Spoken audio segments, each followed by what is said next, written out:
I stand with the protesters.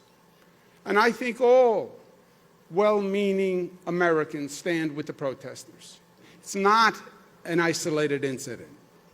It is a continuum of cases and situations that have been going on for decades and decades and decades.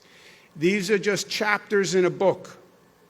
And the title of the book is Continuing Injustice and Inequality in America.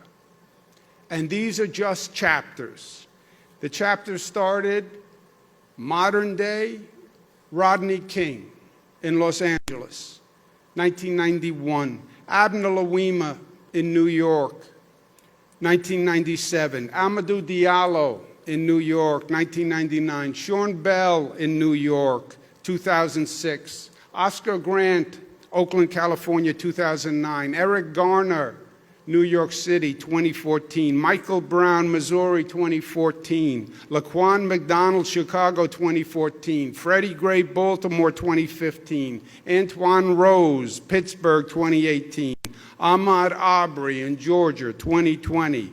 Breonna Taylor in Kentucky, 2020. George Floyd in Minneapolis, 2020. That's why the outrage. That's why the frustration and the anger. It is not about one situation.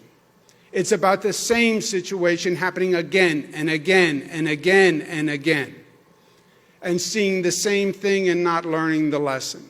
And then it's that happening in a broader context and a broader circumstances, which is what's going on with the coronavirus, which affects and kills more minorities than anyone else.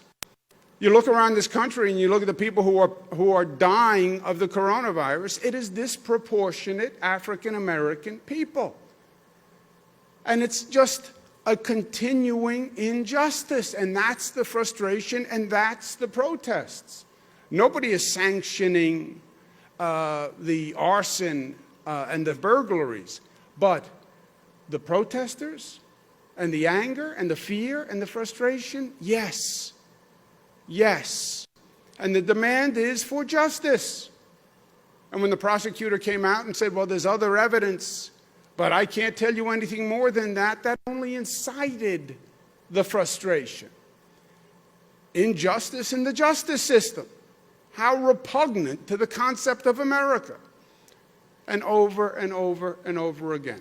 I stand against the arson and the burglary and the criminality. I stand with the protesters. And I think all well-meaning Americans stand with the protesters. Enough is enough. How many times do you have to see the same lesson replayed before you do something? This country is better than this. It has been better than this. And it shouldn't take this long to end basic discrimination and basic injustice.